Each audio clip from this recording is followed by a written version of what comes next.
오늘은 사도행전 22장 12절에서 23장 11절까지인데요. 오늘 본문의 사건이 일어난 시대적인 배경은 대략 AD 58년입니다. AD 58년쯤에 있었던 일이고요.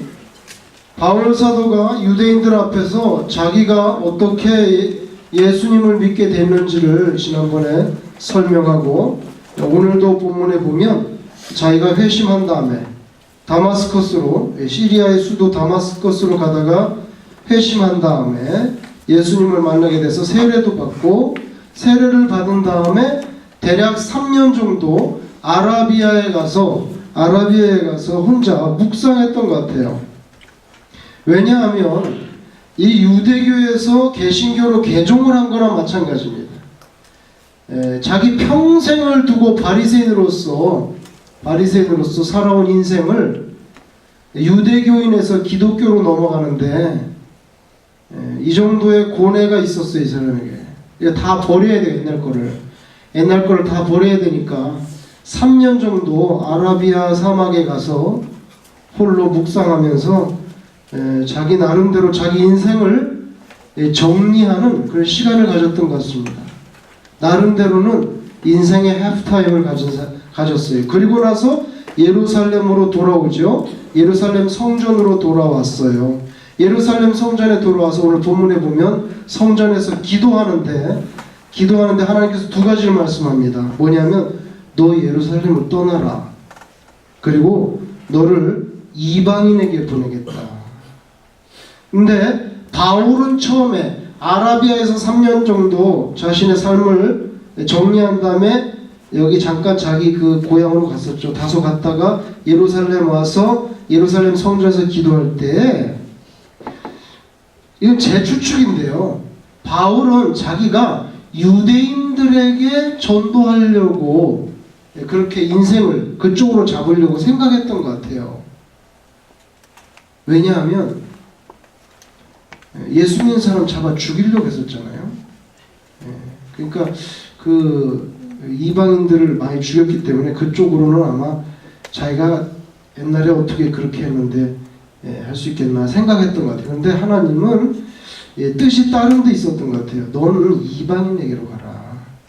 유대인한테는 좀. 그리고 바울은 자기 서신 읽어보면 끊임없이 자기 그 동족 유대인들에 대한 그 연민이요 식어지지 않아요. 그렇게 유대인들은 자기를 죽이려고 하는데 이 사람은 말하자면 미워하지 않아요. 왜? 자기도 그랬었기 때문에 옛날에 자기도 그랬었잖아요. 죽이려고 해서. 그러니까 이 사람들 몰라서 그러는데 계속해서 자기를 죽이려고 하는데, 아유 이런 이 나쁜 녀석들 이렇게 생각하지 않고 어쨌건 간에 그 사람들도 구원을 받아야 된다. 그래서 그 자기 동족과 혈족에 대한 그 연민이 식어지지 않아요. 그래서 그래서 보세요. 항상 전도여행 갈 때도 항상 먼저 어디를 가냐면 회당으로 갑니다. 회당에 가서 유대인들에게 먼저 다 전한 다음에 안 받아들이죠. 그럼 바로 이방인한테 가요. 그런데 꼭 그 과정을 건너뛰지 않아요. 반드시 자기 혈족에게 가서 먼저 믿든지 안 믿든지 받아들이든지 거부하든지 간에 가서 먼저 이야기해요. 하고 안 받아들이면 이방인으로 가요. 로마서 같은 데 보면 이분의 진심이 거기 쏟아져 나와요. 그렇다고 택한 백성을 버리겠느냐? 천만의 말씀. 유대인들 안 버린다. 그렇게 말해요. 안 버리고 어떻게 합니까? 원래 메시아가 와서 구원은 유대와 사마리아와 땅끝까지 이렇게 전하게 돼 있는데요. 다시 말하면 예수님의 구원이 유대인 먼저, 그 다음에 이방인 이렇게 됐는데, 이 바리새인이고 이 바울도 철저히 그 모세의 율법에 쩔어 있던 사람이기 때문에 유대인을 먼저 하고 그리고 이방인은 나중 이렇게 생각했었어요. 근데 너 이방인에게 가라. 자기가 전도해 보니까 유대인들은 복음을 받아들이지 않아요. 이방인들은 잘 받아들여요. 그래서 이 사람이 깨달은 게 뭐냐면, 유대인 먼저 다 전도하고 그리고 더 넓은 광범위한 의미에서 이방인 전도하고 이런 줄 알았는데 이게 아니구나. 이방인 먼저 하나님께서 구원하시고 그 다음에 나중에 유대인을 구원하시는구나. 그죠?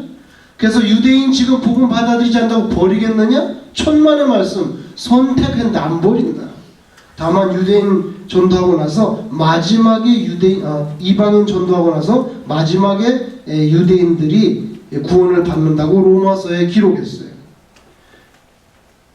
그런 내용들이 나오고요. 그 다음에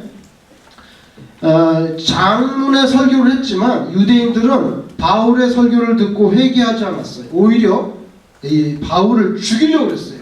천부장이 옆에 있고 군대가 옆에 있는데도 죽이려고 했어요. 그러니까 천부장 클라우디우스가 바울을 빼내서 데리고 들어가고 채찍 때려가지고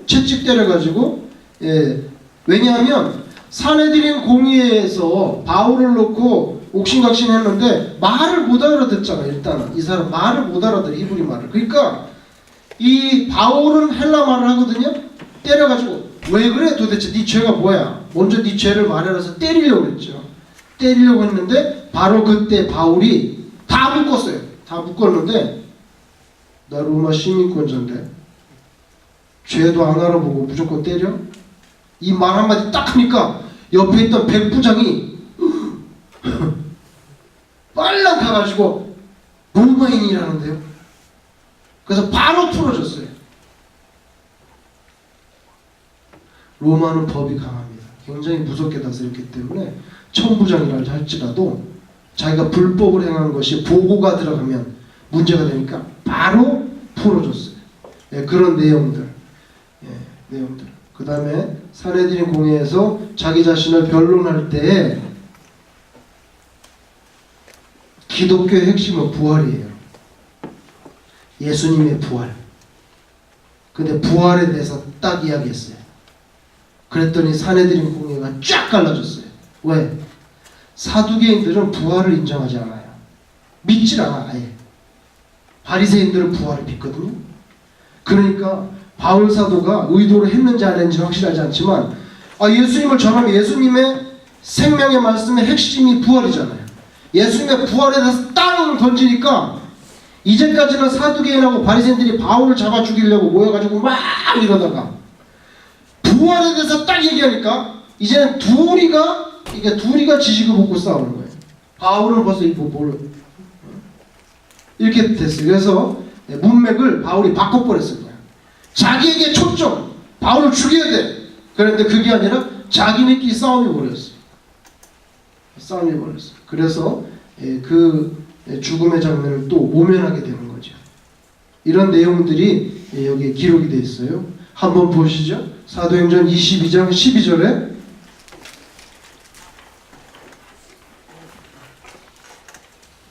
바울이 계속 변명합니다. 율법에 따라 경건한 사람으로 거기 사는 모든 유대인들에게 칭찬을 듣는 아나니아라고 하는 사람이 있었어요. 이제 다메섹으로 가는 도중에 예수님 만나고 눈도 멀고 그랬는데 아나니아라고 하는 선지자가 다메섹에 있었는데 거기 가서 그 사람한테 이제 안수받는 거죠. 13절에 내게 와 곁에 서서 말하되 형제 사울아 다시 보라.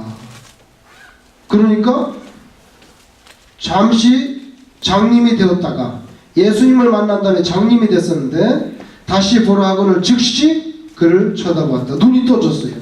14절 그가 또 이르되 우리 조상들의 하나님이 너를 택하여 너로 하여금 자기 뜻을 알게 하시며 그 의인을 보게 하시고 그 입에서 나오는 음성을 듣게 하셨으니 네가 그것을 위하여 모든 사람 앞에서 네가 보고 들은 것의 증인이 되리라. 넌 앞으로 예수님 전하는 사람이 될 거야. 16절 이제 왜 주저하느냐? 일어나 주의 이름을 불러 세례를 받고 너의 죄를 씻으라. 아나니아가 이제는 예수도 믿게 됐으니 세례를 받으시지요. 너의 죄를 씻으라 하더라. 후에 자 세례를 받았어요.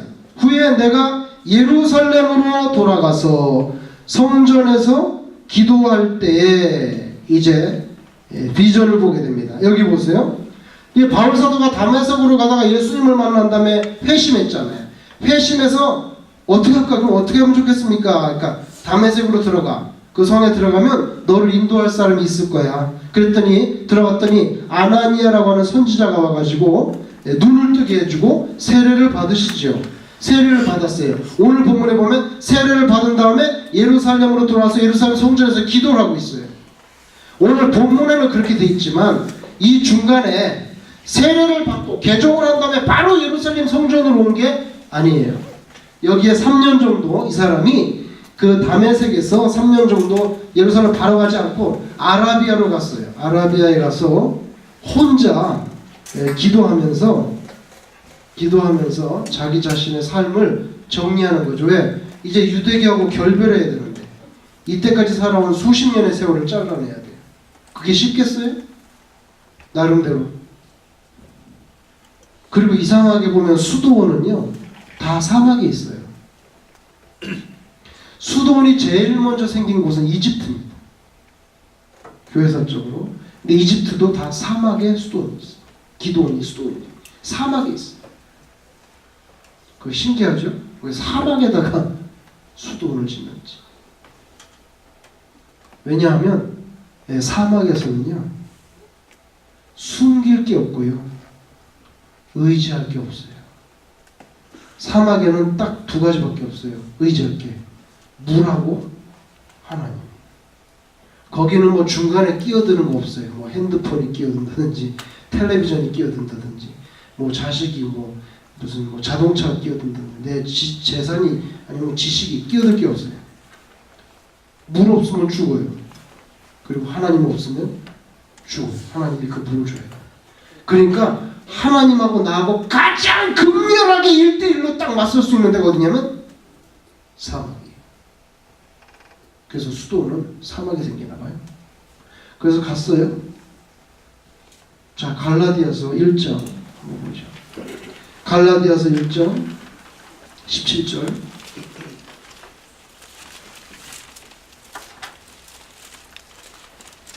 갈라디아서 1장 17절.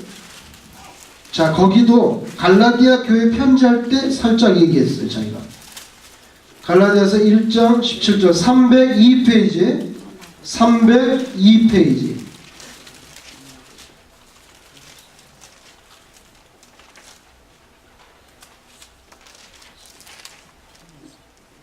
302페이지.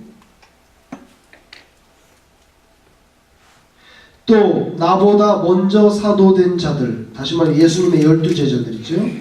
나보다 먼저 사도된 자들을 만나려고 예루살렘으로 가지 아니하고 아라비아로 갔다가 다시 다메섹으로 돌아갔다. 네.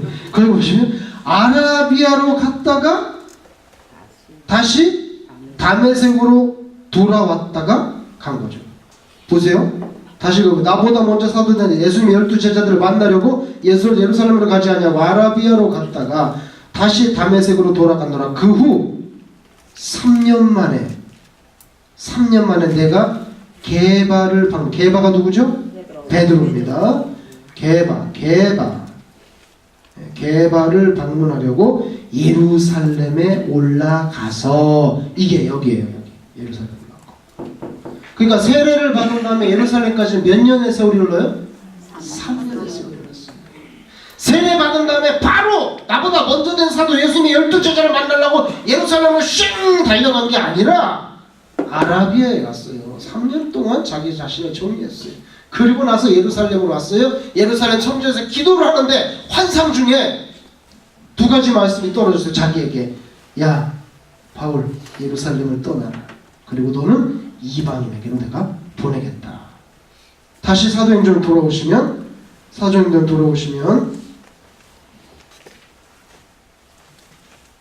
17절 22장 17절 후에 내가 예루살렘으로 돌아와서 성전에서 기도할 때 요한이라 주시오.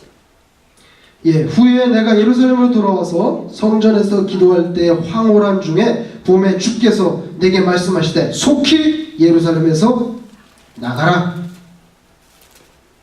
속히 예루살렘에서 나가라. 빨리 나가라. 그들은 네가 내게 대하여, 자 유대인들은 바울 네가 나 예수에 대해 증언하는 말을 어때요? 듣지 아니할 거야. 아니하리라 하시거늘 내가 말하기를 주님,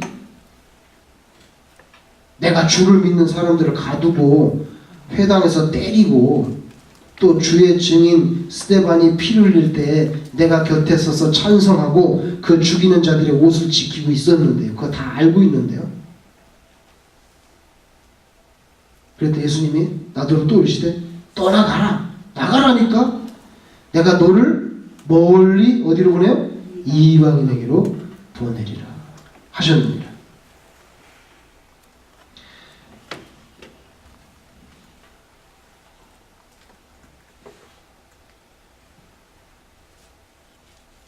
구장 보세요 여러분. 9장 사도행전 9장 29절.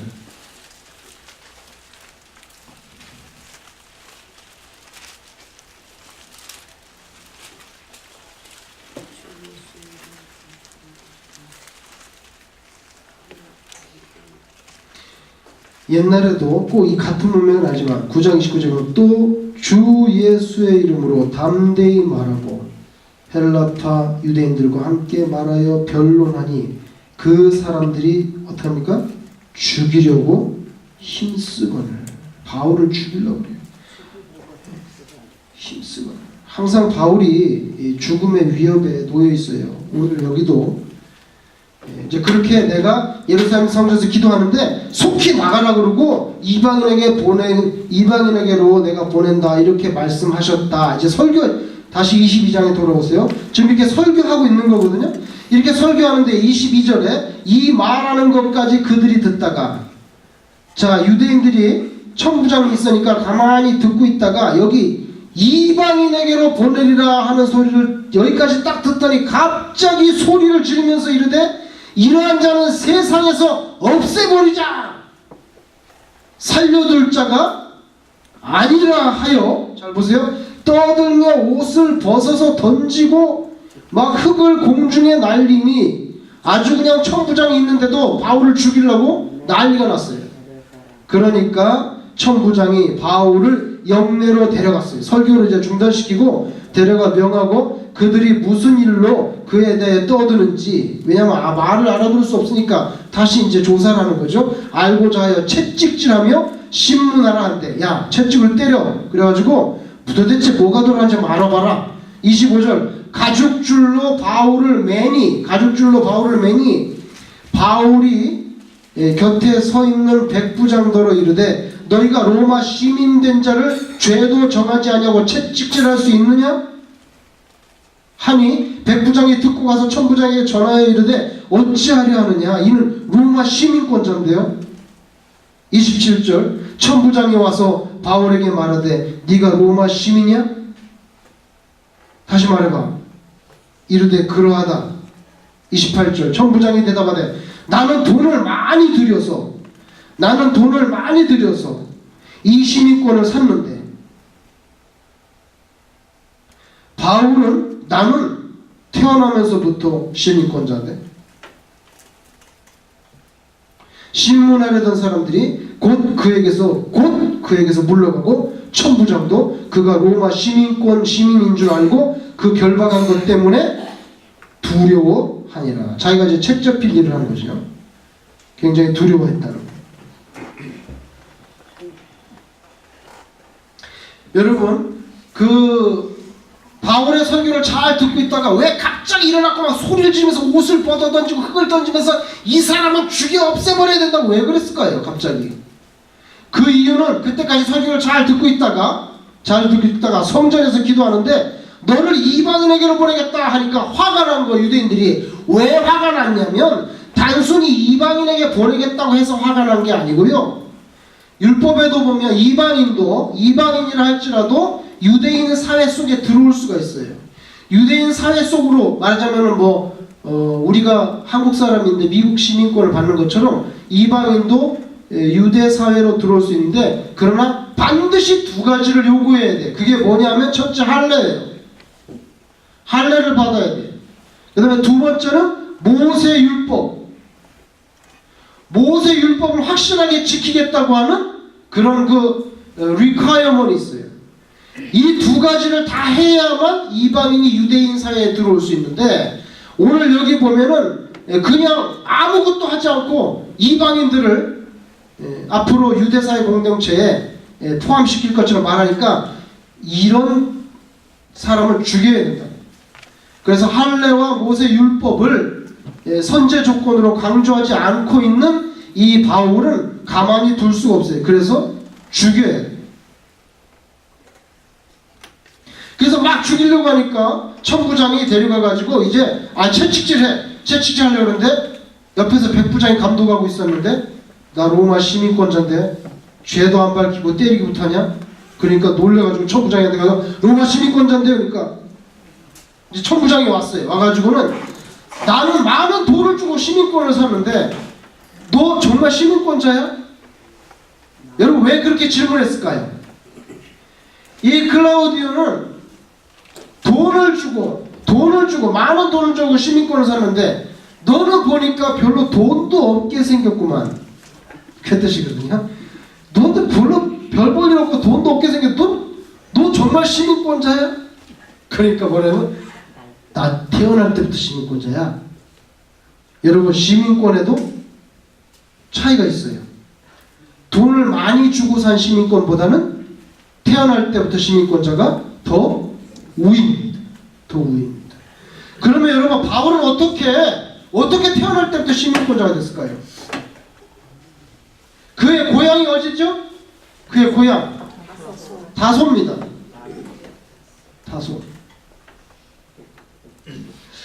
다소라는 도시는 BC 171년에 이 다소가 헬라 BC 333에 천하를 통일했던 알렉산더 대제 이후로 페르시아가 망한 다음에 그 그리스가 헬라가 다 잡았거든요, 세상을. 그 헬라 시대에 BC 170년에 이 길리기아 다소가 헬라 도시로 이렇게 편입이 돼요.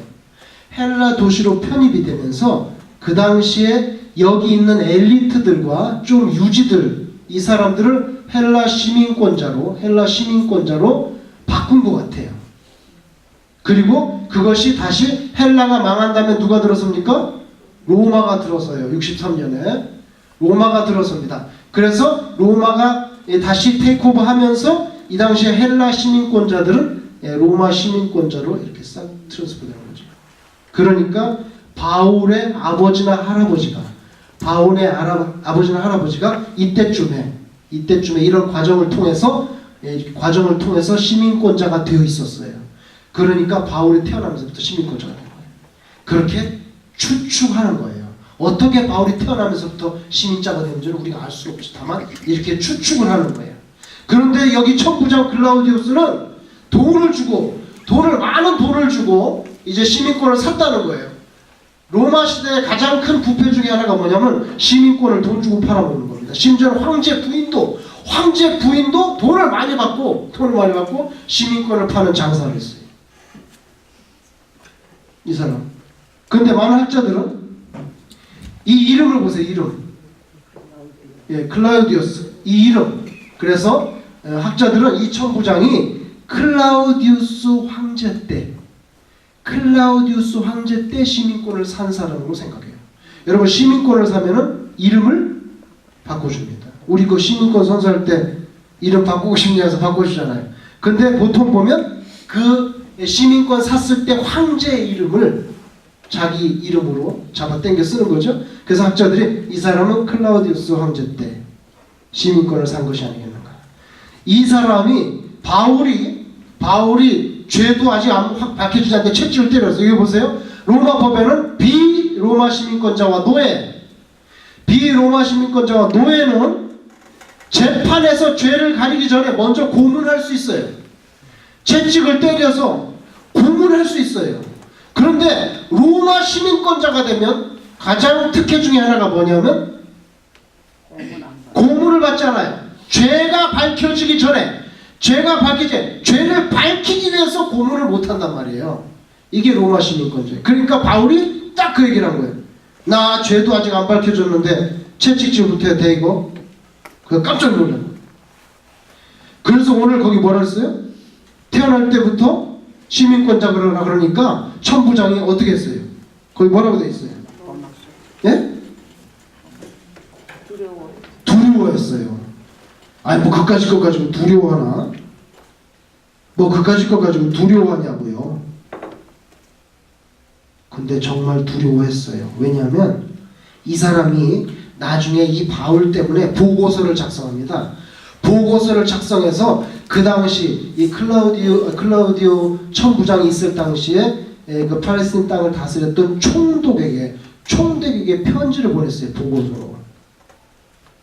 근데 그 보고서에 보면 거짓말을 해요. 한번 봐요. 뭐라고 거짓말하는지 한번 보시죠. 뭐라고 거짓말했나? 사도행전 23장 한번 보시죠.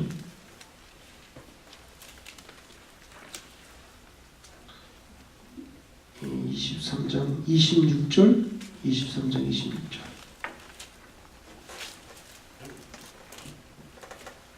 25절 23장 25절 또 이 아래와 같이 편지를 썼어요.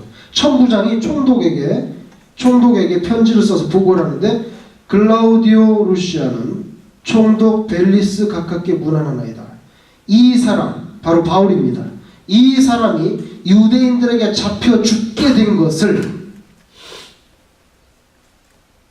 내가 로마 사람인 줄 들어 알고 군대를 거느리고 가서 어떻게 했어요? 구원하여다가. 이 거짓말이죠?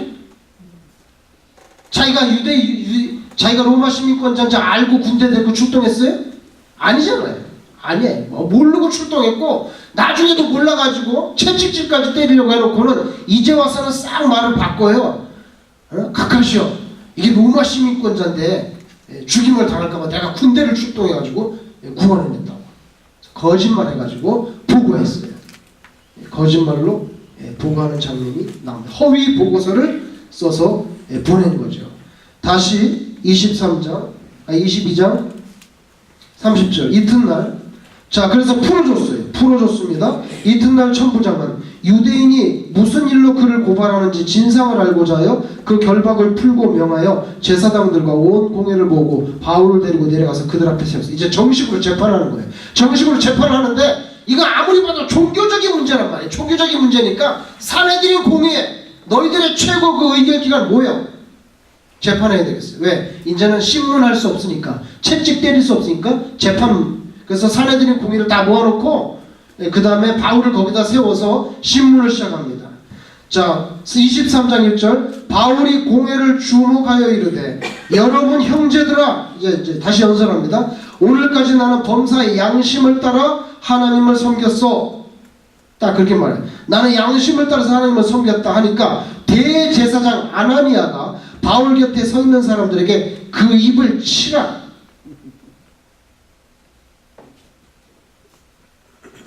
그 입을 치라. 여러분 이 보세요. 이거.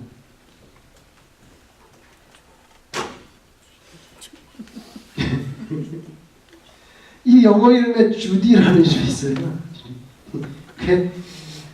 형제들아 나는 양심대로 했어. 그러니까 대제사장이 화가 나가지고 옆에 있는 사람들한테 그냥 입을 좀 때려버려.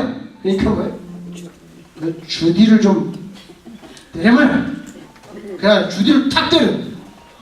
주디를 탁 때리니까 바울이 그냥 얘기하다가 여기를 한 대 얻어맞으니까 얼마나 화나게. 여러분 누가 여러분 팍 때려봐. 주디를 탁 때리면 화가 딱 나잖아요. 그런데 바울도 잠시 잠깐 발끈했어요. 바울이 발끈해가지고 뭐라고 말했나 보세요. 자 보세요. 치라 하니 바울이 이르되 회칠한 담이요. 자 이스라엘의 담이 이렇게 쌌습니다. 여러분 땅이 있으면요 땅 위에다가 이렇게 돌을 이렇게 싸가지고 기초를 이렇게 만들어요. 땅 위에다가 기초를 만든 다음에 흙벽돌로 이렇게 담을 쌌습니다. 보통 서민들은 흙벽돌로 담을 싸요. 이렇게 흙벽돌 담을 쌓잖아요. 담을 싸면 이게 한참 지나면 더러워진다는 얘기예요. 더러워져. 그러면 좀 돈 있는 사람은 이거 깨끗하게 보이려고 여기다가 뭘 칠해요? 회를 치래요. 깨끗하게 이렇게. 그래서 뭐예요? 더러운 것을 감춘다는 거죠. 그러면서 여기 이거 한 대 이걸 한 대 탁 얻어먹고 나니까 얼마나 기분이 나쁜지 이 회칠한 담 같은 놈아! 고함을 질러버렸어요. 고함을 질렀어요. 바울사도가 그렇게 회칠한 담이라고 대제사장한테 그렇게 했어요. 그 다음 보세요. 하나님이 너를 어떻게 해요? 치시리로다. 하나님이 너를 치시리로다. 네가 나를 율법대로 심판한다고 앉아서 율법을 어기고 나를 치라 하느냐? 이게 뭐예요? 율법대로 심판한다더니 율법을 네가 어기냐? 이 뭐예요? 자, 신명기 한번 빨리 볼게요. 19장 15절. 신명기 19장 15절. 292페이지. 292페이지. 신명기 19장 15절. 292페이지. 신명기 19장 15절. 292페이지.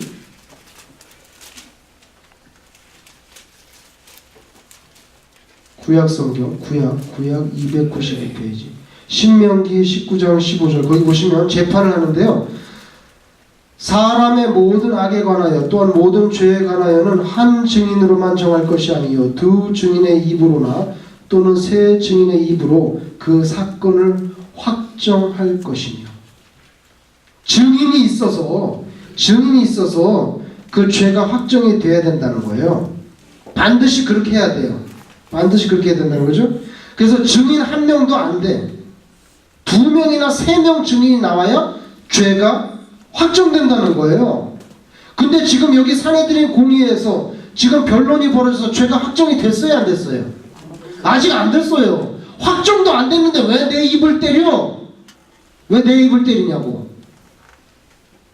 그러니까 뭐라고 말해요? 바울이 이르되 회칠한 담이여 하나님이 너를 치시려다 네가 나를 율법대로 심판한다고 지금 앉아가지고 율법을 어기고 나를 치라 하느냐? 예? 왜 증인도 안 세웠는데 아직 벌써 나의 뭘 때려요? 예. 왜 내 주님을 때려?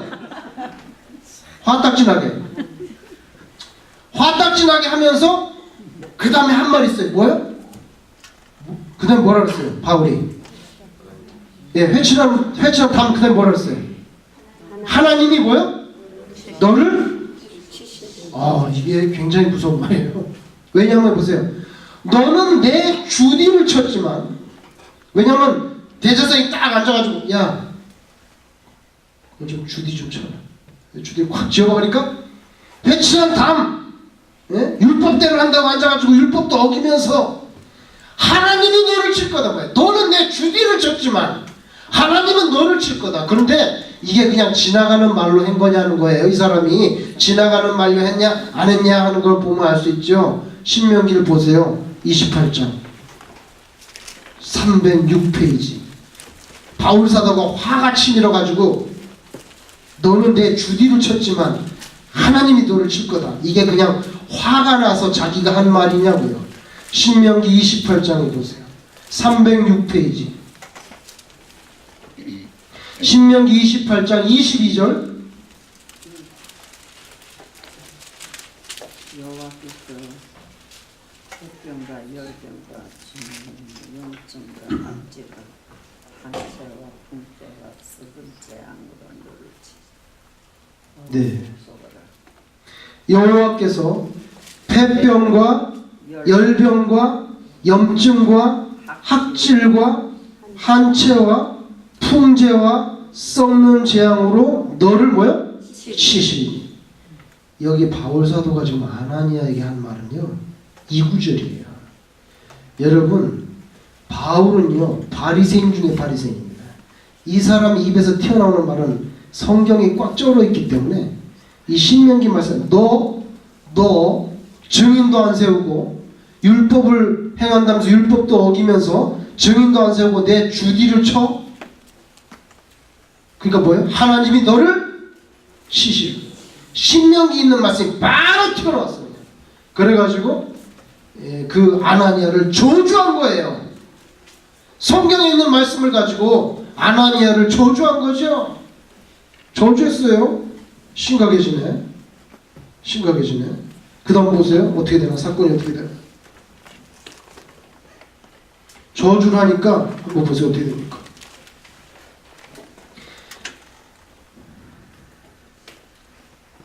4절, 23장 4절, 곁에 선 사람들이 말하되 하나님의 대제사장을 네가 욕하느냐? 그러니까 뭐예요? 하나님이 너를 칠 거야. 그러니까 네가 하나님의 대제사장한테, 노회장한테, 총회장한테 대드는 거야 지금? 이렇게 말하죠. 예? 총회장한테 대드냐? 그러니까 5절에 바울이 이르되 형제들아 나는 그가 대제사장인 줄 알지 못하였노라. 기록하였을 때 너의 백성의 관리를 비방하지 말라 하였느냐.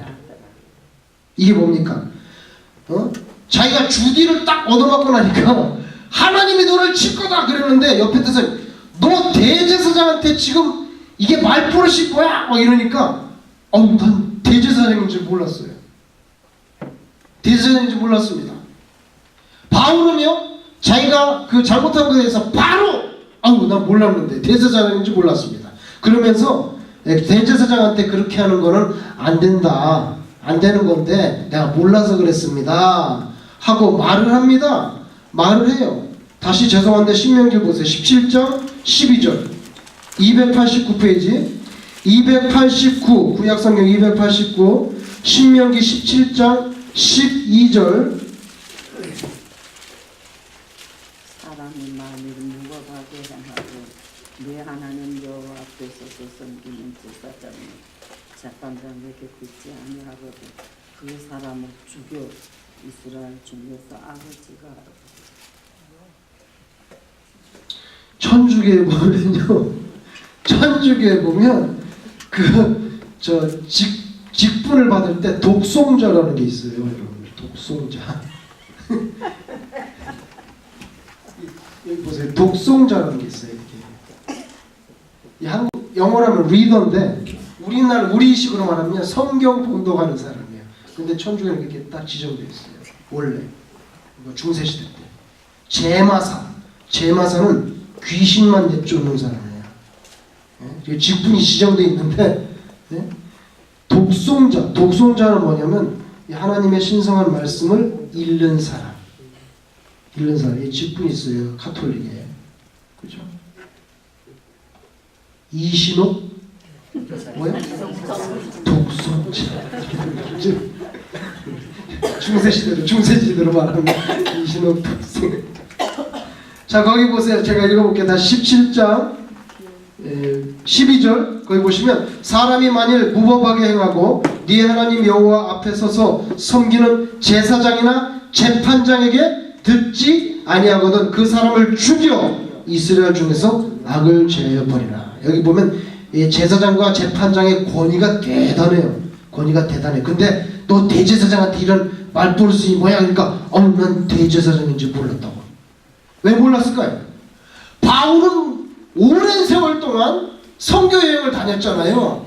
예루살렘에 잘 있질 않았어요. 그래서 대제사장이 교체된 거 모르고 있는 거예요. 사람이 모르고 있고 이게 갑자기 집합을 시켰기 때문에 갑자기 집합이 됐기 때문에 아마 아나니아가 대제사장이 입는 옷이 있거든요. 총회장들이 입는 옷이 있을 거 아니에요. 대제사장이 입는 그런 아주 그런 화려한 옷에 그런 대제사장 의자에 딱 이렇게 앉아 있었던 게 아닌 것 같아요.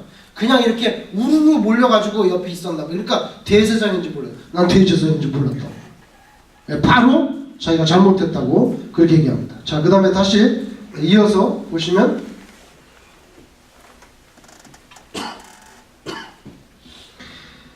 자 6절 바울이 그중 일부는 사두개인이요 다른 일부는 바리새인인 줄 알고 공회에서 외쳐 이르되 여러분 형제들아 나는 바리새인이요 또 바리새인의 아들이라. 바리새인 아들 죽은 자의 소망 곧 부활로 말미암아 내가 신문을 받노라. 이 말했어요. 보세요. 지금 사내들의 공회에는 사두개인과 바리새인으로 이루어져 있는데 자기 뭐라? 난 바리새인입니다. 난 바리새인의 아들이고요. 그러니까 바리새인하고 사두개인이 쭉 앉아 있으니까 자기는 바리새인이라니까 바리새인들이 조금 마음이 쓰일 거 아니에요. 쟤는 사두개인이 아니구나. 쟤는 사두개인이 아니고 사두개인은 어때요? 저 녀석은 바리새인이구만. 이랬을 거예요. 그런 문맥이 조장되는데 내가 지금 죽은 자의 부활에 대해서 지금 여기 심판받으려고 나왔다고. 딱 그러니까 그 말이 맞긴 맞거든요. 예수님에 대해서 전해야 되는데 예수님의 가장 핵심이 부활이잖아요. 내가 지금 죽은 자의 부활 문제 때문에 여기 재판받고 있는 거라고. 나 바리새인인데. 그러니까 사두개인하고 바리새인들이 딱 쳐다보면서 부활? 그렇게 된 거죠. 사두개인들은 부활을 믿지 않아요. 죽은 후의 세계를 믿지 않아요. 사두개인들은 천사를 믿지 않아요. 천사를 믿지 않아요. 바리새인들은 죽은 후의 세계, 천사, 그 다음에 몸이 다시 부활하는 걸 다 믿어요. 굉장한 차이죠. 근데 바울이 지금 나 바리새인이고요, 바리새인 아들인데 내가 지금 여기 나온 이유가 뭔지 아세요? 죽은 사람 부활 때문에 지금 나온 거예요. 그러니까 바리새인들이 부활은 별로 문제가 없는데 사두개인들은 뭐예요? 문제가 있죠 지금. 그러니까 이 나중에는 바울은 쏙 빠지고 사두개인하고 바리새인하고 자기네끼리 막 이렇게 된 거예요. 보세요 이제 7절 그 말을 한즉 바리새인과 사두개인 사이에 다툼이 생겨 무리가 나누어지니 이는 사두개인은 부활도 없고 천사도 없고 영도 없다 하고 바리새인은 다 있다 함이라. 크게 떠들세 바리새인 편에서 몇 서기관이 일어나 다투어 이르되 우리가 이 사람을 보니 악한 것이 없도다. 혹 영이나 천사가 그에게 말했으면 어떻게 할 거냐고. 10절 큰 분쟁이 생기니 천부장은 바울이 그들에게 찢겨질까 하여 군인을 명하여 내려가 무리 가운데서 빼앗아 가지고 영내로 들어갔어요. 다시 데려가요. 막 싸움이 벌어지니까 말도 못 알아듣겠고 11절 그날 밤에 주께서 바울 곁에 서서 이르시되 담대하라. 네가 예루살렘에서 나의 일을 증언한 것 같이 어디에서도요? 로마에서도 증언하니까 죽지 않아. 너 로마도 가야 되니까 걱정하지 마. 담대해.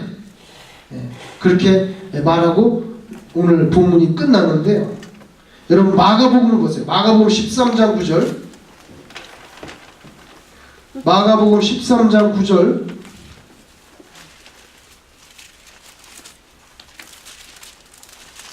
예수님이 하신 말씀인데 마가복음 13장 9절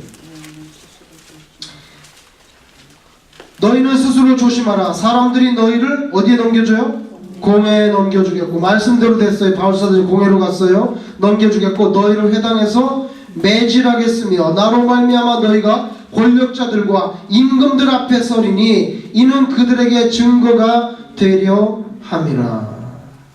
또 복음이 먼저 만국에 전파. 이거 보세요. 예수님이 이미 말씀하셨잖아요. 복음이 먼저 만국에 전파되어야 할 것이니라. 사람들이 너희를 끌어다가 넘겨줄 때 무슨 말을 할까 미리 염려하지 말고 무엇이든지 그때 너희에게 주시는 그 말을 하라. 말하는 이는 너희가 아니고 누구요? 성령이에요. 그러니까 걱정하지 말라는 거예요. 바울 사도가 뭐 딴 말 했나요? 죽은 자의 부활에 대해서 말을 지금 재판받아 한마디 딱 했더니 그냥 자기네끼리 싸우고.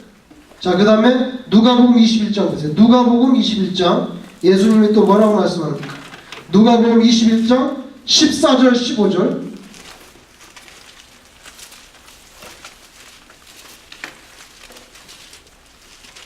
누가복음 21장 14절 15절 그러므로 너희는 변명할 것을 미리 어떻게 하라고요?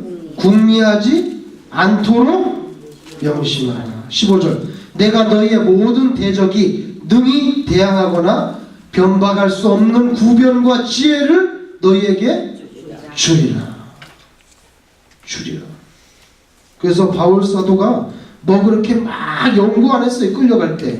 근데 성령께서 지혜를 주셔서 부활에 대해서 딱 말씀하게 하니까 그만 초점이 바울에게서 부활로 넘어가 버렸어요. 마태복음 10장 16절 마태복음 10장 16절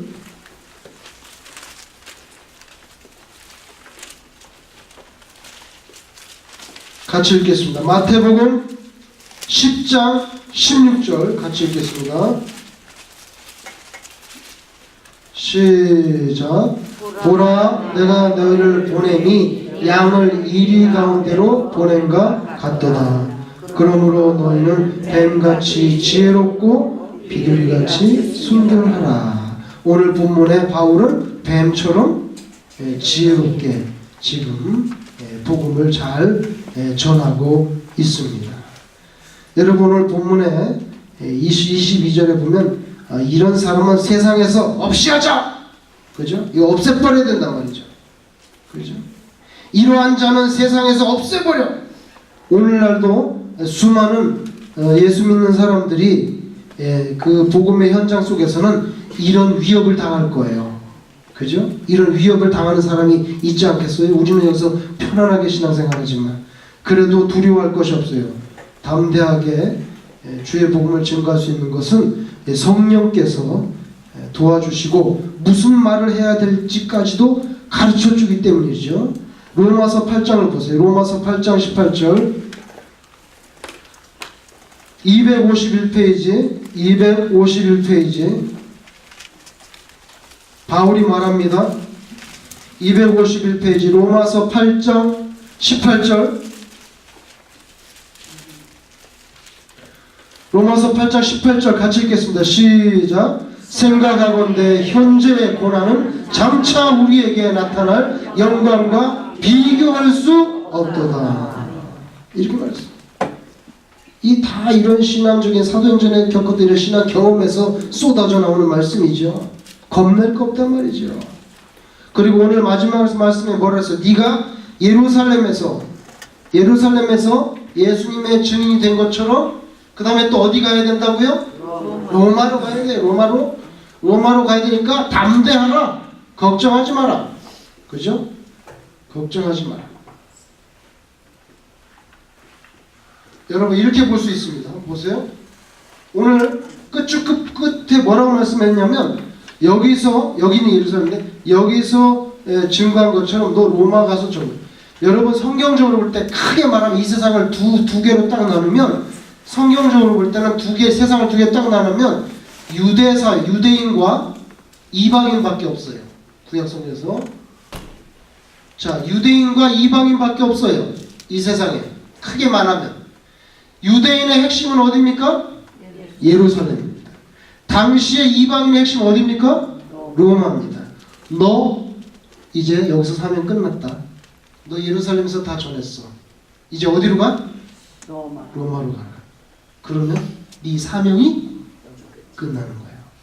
바울은 로마를 거쳐서 어디로 가려고 했어요? 스페인. 서바나로 가려고 했어요. 왜냐하면 그 당시 세계관은 지구가 둥근 거 몰라요.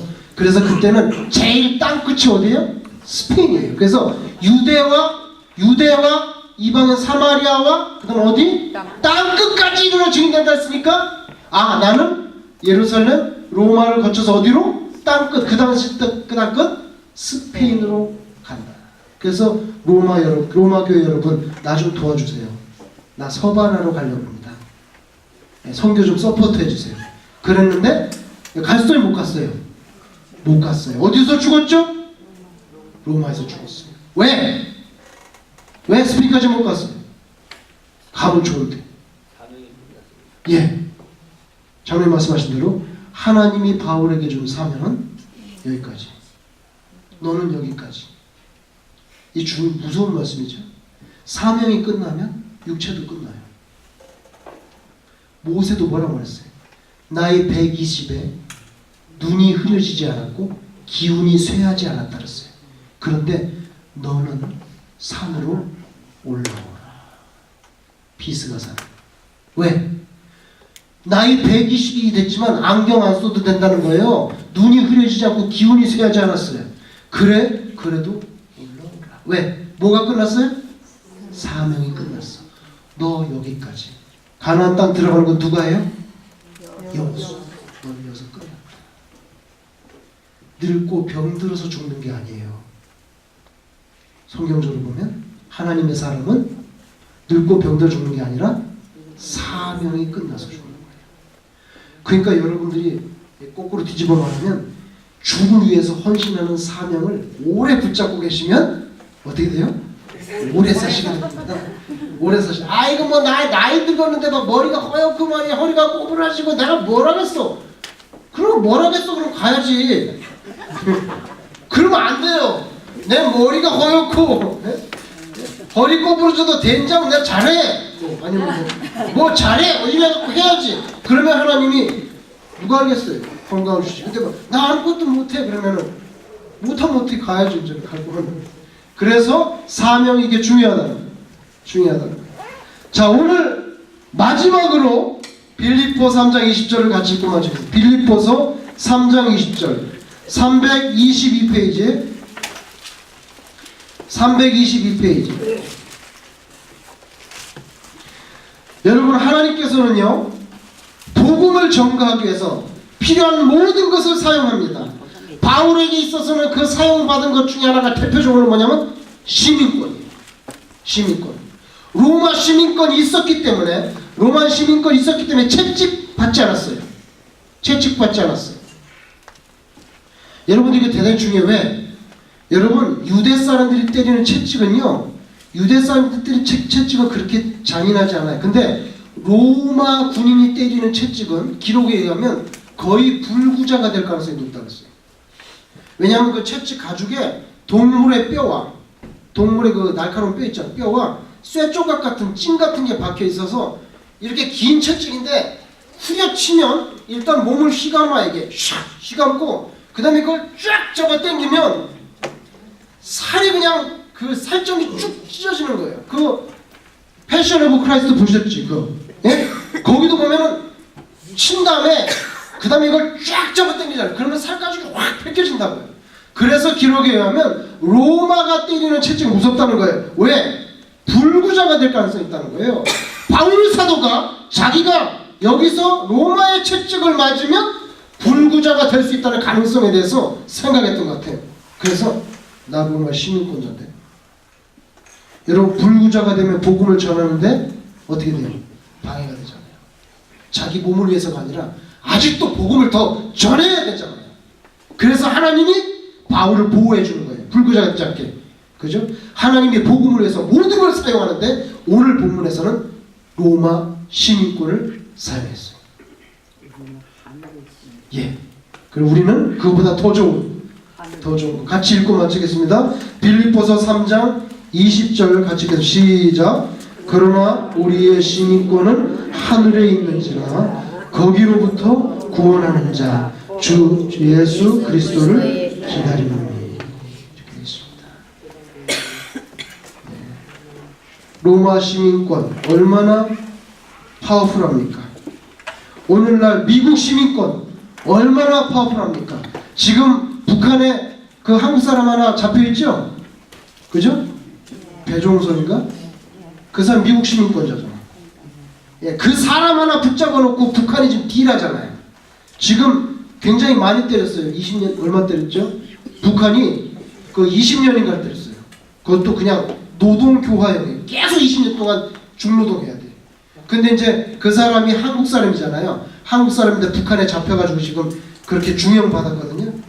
예, 이제 미국하고 이거 하나 갖고 딜하는 거예요. 왜? 시민권은 미국 시민권이기 때문에.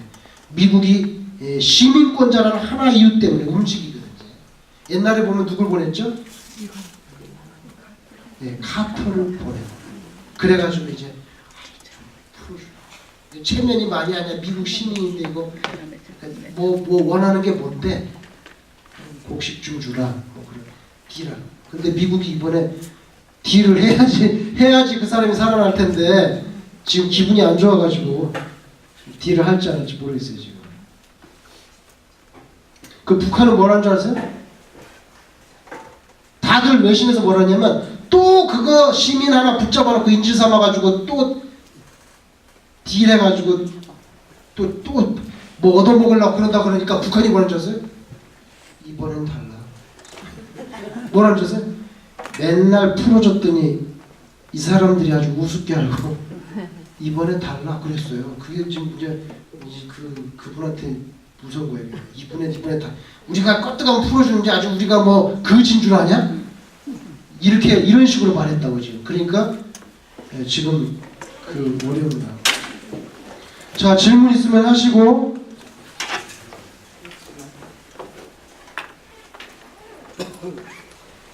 마치겠습니다.